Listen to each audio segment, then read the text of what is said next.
Live करना है।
श्रीमद् भागवत कथा का हमारा इस लेसिंग में स्थित हिंदू सेंटर से अत्यंत पुनीत भाव के साथ में श्रवण कर रहे हैं। आदरणीय श्री दीक्षित जी वेद वैदुष्य के धनी हैं, ठाकुर जी की मंगलमयी कृपा है। आपने शुरू से ही इस मंदिर को, संस्था को अपना निरंतर अपनी सेवाओं के माध्यम से इसको बहुत गतिशील बनाया है। उपस्थित समस्त सज्जन वृंद भगवान की दिव्य मंगलमयी कृपा के पात्र हैं। आज समापन की कथा है। भारतवर्ष से भी जो सुन रहे हैं, बीच बीच में किन्हीं कारणों से एकाध दो दिन लाइव नहीं हो सकी। लोगों ने हमारे पास मैसेज भेजे कि हमारी कथा नहीं मिली। यद्यपि भारतवासियों को तो सुबह 3:30 बजे उठ करके ये कथा में बैठना हो रहा है, फिर भी एक बात बता दें कि जितने हमारे न्यूयॉर्क में श्रोता नहीं हो पा रहे हैं, उससे कहीं ज्यादा श्रोता भारतवर्ष से श्रवण कर रहे हैं। लगभग पिछले दिनों में 500 लोग थे एक दिन में। तो भगवान की दिव्य मंगलमयी कृपा कि आप सभी लोग भगवत कृपा के भाजन हैं, इसीलिए आपकी भगवत कथा में श्रद्धा है। क्योंकि जो हमारी पहली भक्ति है, जो भगवान ने क्या कहा कि श्रवणम कीर्तनम विष्णु स्मरणम पाद सेवनम अर्चनम वंदनम दास्यम सख्यम आत्मनिवेदनम।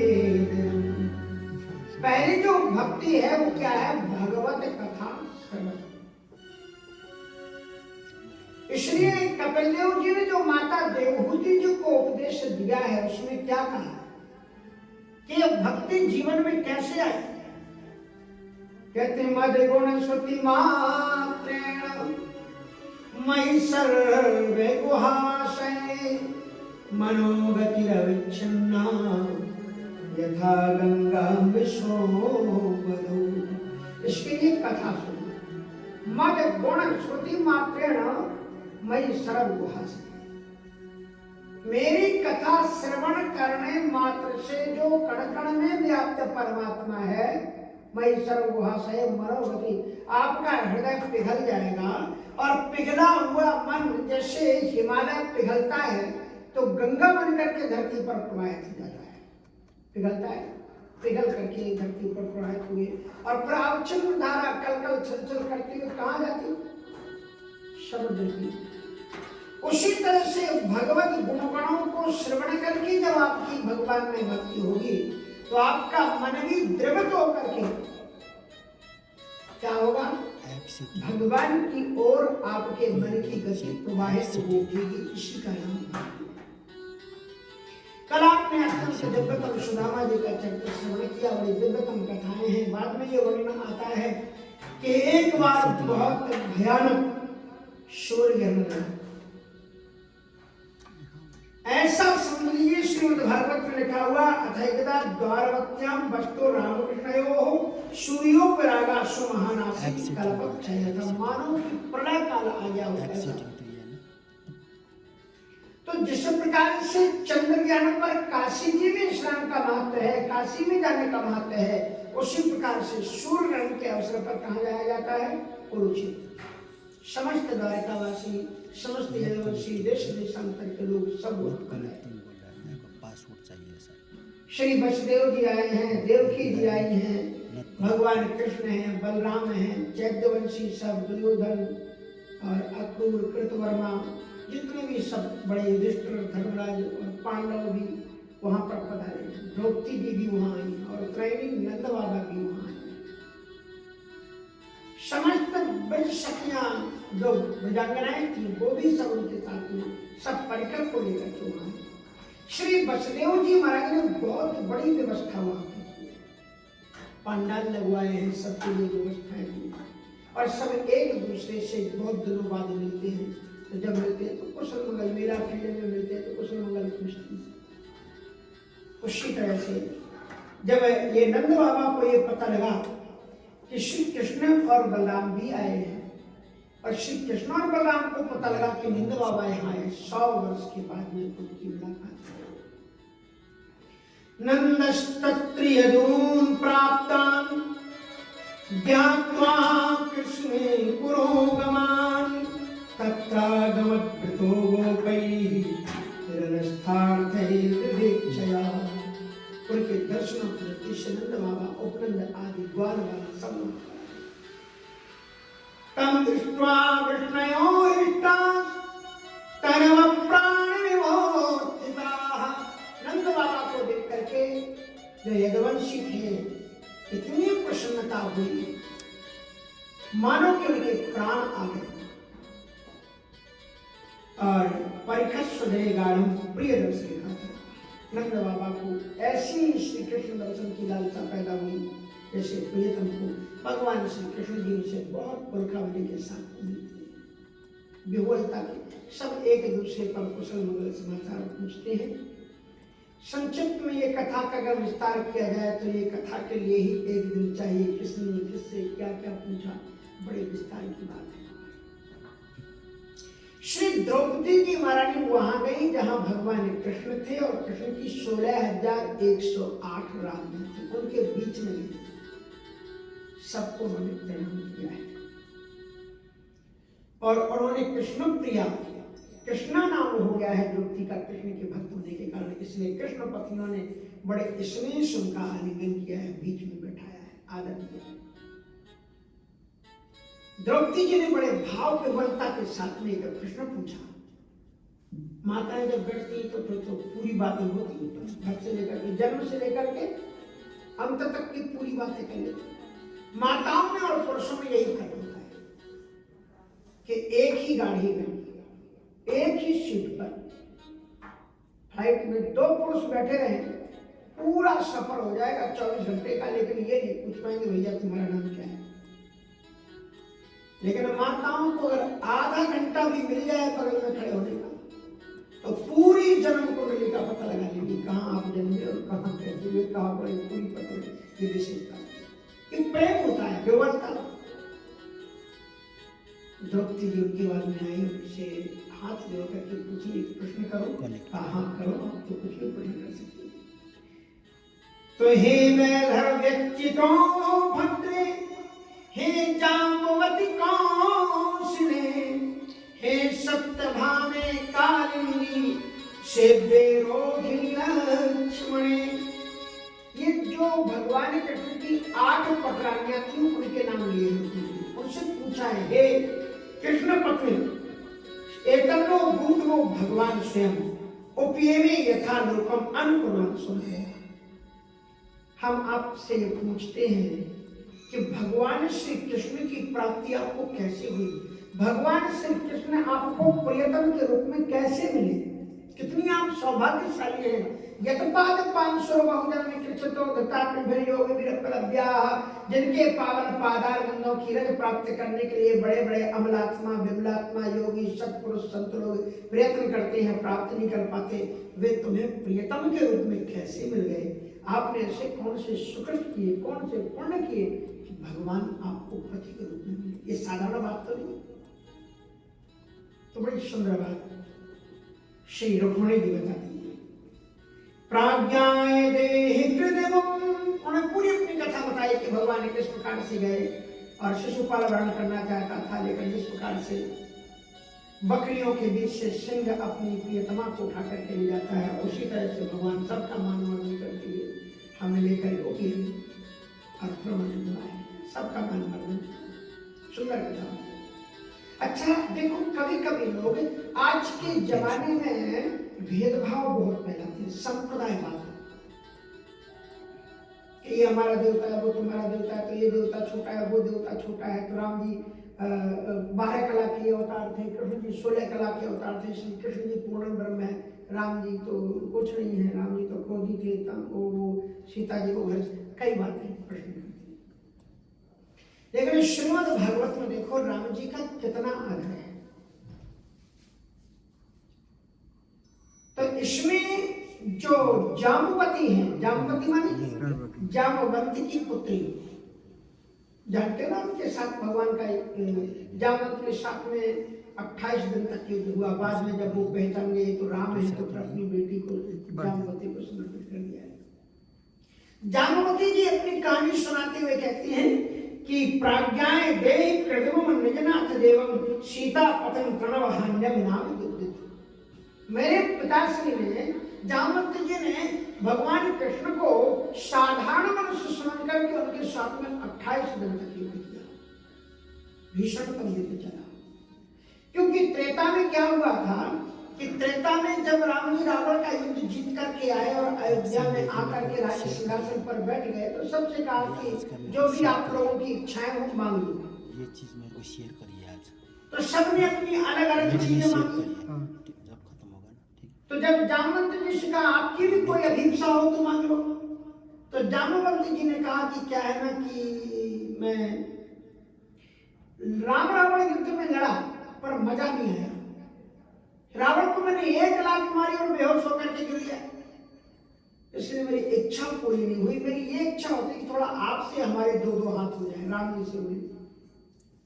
तो राम जी मुस्कुराए, कर लो इन बुढ़ऊ से बात। अब कह रहे हमसे 2-2 हाथ हो जाए और कहीं मर गए तो दुनिया के लोग क्या कहेंगे, देखो राम जी कितने स्वार्थी, राम रावण युद्ध में उसको मंत्री बना करके युद्ध लड़ा और अयोध्या में लाके जुग मार दिया, हमको कलंक और लगेगा अगर अभी कुछ हो जाए। तो राम जी ने मुस्कुरा करके कहा ये इच्छा आपकी पूरी करेंगे, लेकिन इस अवतार में नहीं, अगले अवतार में। एक बात बताऊं, धीरे से सुनना, बुजुर्ग लोगों की बात है कि अगर कोई बुढ़ा खुद अपने आप को बुढ़ा कहे तो ठीक है, लेकिन अगर किसी नौजवान ने उसको बुढ़ा कह दिया तो उसकी फिर खैरियत नहीं। हाँ, एक पक्की बात है। रामायण में एक वर्णन आता है कि जाम्बवंत ने जब समुद्र को पार करना था तो उसने खुद कहा कि जट भयु अब कहे रिचेसा, नहीं तन रहा प्रथम बल्लेसा, अब मैं बुढ़ा हो गया हूं, वो शक्ति मुझ में नहीं रहेगी, समुद्र को कैसे पार करूंगा। लेकिन अंगद के सामने जब बात हो रही थी तो अंगद ने कहा कि रावण ने कहा तेरी सेना में ऐसा कौन है जो मेरे साथ में युद्ध कर सके। अंगद ने कहा तू ही बता दे, तू कितने योद्धाओं को जानता है। तो रावण ने कहा कि इस भरोसे में रहना, तेरे पास में कोई योद्धा ही नहीं, वो तेरा जो मालिक है राम, वो तो अपनी पत्नी के वियोग में रोते रोते उसका इतना हाड़ दुबला पतला हो गया, वो युद्ध क्या करेगा। और उसका छोटा भाई उसको बेचारे आंसू पोंछते पोंछते उसका टाइम व्यतीत हो जाता है। और वो सुग्रीव और बाली, वो अंगद और सुग्रीव, वो तो दोनों नदी के किनारे के पेड़ हैं, आधे तो वो वैसे ही पिटे पड़े और थोड़ी सी हमारा वेग चलेगा, बलका बह जाएगी। और वो जो तुम्हारा मंत्री है ना, वो जामवंत का भरोसा मत रखना। जामवंत मंत्री अति बूढ़ा, सो की हो अब सम्राट बना। अति बुढ़ा काम हो तो बहुत बुढ़ा आदमी, वो क्या रणभूमि में उसके कदम टेक पाएंगे?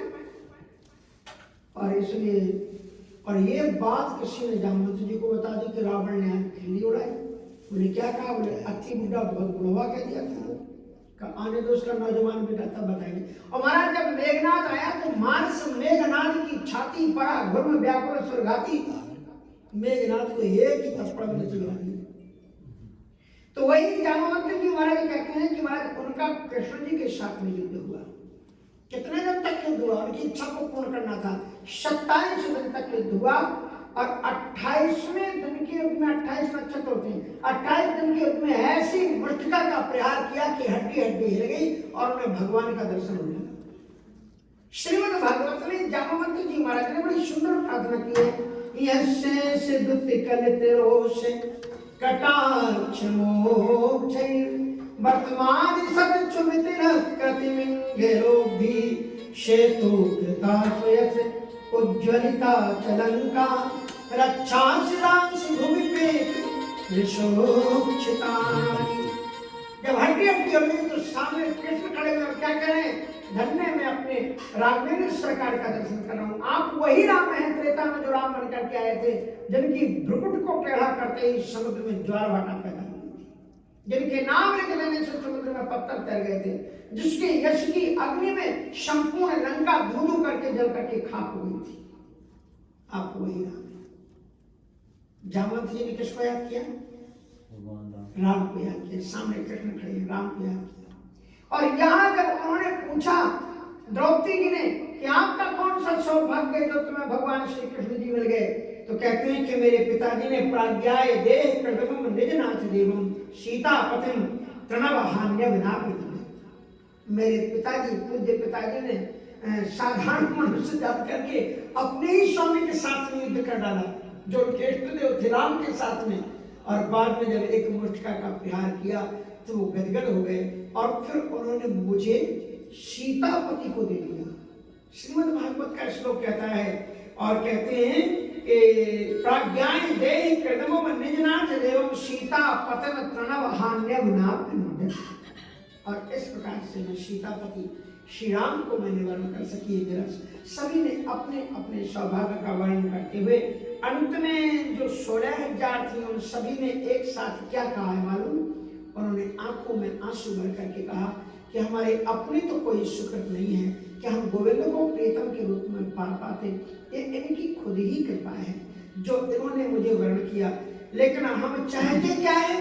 काना वयम साधि साम्राज्यम स्वराज्यम वैराज्यम पारमेत्यम च आनंत्यम महेश्वरम। हम स्वर्ग की कामना नहीं करती, हम रसातल की भी कामना नहीं करती, हम मोक्ष की भी प्रार्थना नहीं करते। हम केवल इतना ही गोविंद से चाहते हैं कि आनंत्यम महेश्वरम, उनका सानिध्य कभी हमसे दूर ना हो, वो कभी हमसे दूर न जाए, हम उनके सानिध्य में बने रहे, बस यही हमारी ये 16,108 रामों ने एक साथ कृष्ण में किस प्रकार से प्रीति को संगीत किया है। अत्यंत दिव्य लीलाएं हैं। उसके बाद में उनका मिलन होता है सबसे, और बहुत विधिवत सबका स्नान आदि सब करते हैं। उसके बाद में चलने की बेला आती है तो नंद बाबा से बोलते हैं, नंदो गोपाश्च गोप्यश्च गोविंद चरणाम्बुजे मनः क्षिप्तं पुनर्हतु मनीषा मथुरां ययुः। जब उनके जाने का समय आता है बिलख बिलख करके नंद बाबा रोते हैं, गोपियां रोती हैं, सब लोग रोते हैं और आज छोड़ दिया है। देखो उद्धव को श्री कृष्ण जी ने इन्हीं गोपियों के पास में भेजा था कि तुम इससे ज्ञान लेकर के आओ, और आज वो उस समय उन्होंने उद्धव का ज्ञान नहीं माना, पर आज भगवान श्री कृष्ण जी ने उनको मेडिटेशन बताया कि आज हम तुम्हें बताते हैं कि मैं ईश्वर हूँ और तुम जहां बैठ करके ध्यान करोगे मैं तुम्हें वहीं पर दिखलाई पड़ूंगा। इसलिए ये फिक्र छोड़ दो कि हम बिछोड़ रहे हैं या क्योंकि भगवान कभी बिछोड़ता है और ऐसा करके सबको तत्व में उपदेश दिया है। सब ब्रजवासी उनसे बिछोड़ करके फिर जब जाते हैं, चलते चलते एक निवेदन करते हैं, उनसे एक आग्रह करते हैं, बड़ा सुंदर प्यारा है कि बस और कुछ नहीं चाहते, इतनी कृपा करना, इतना तो करना।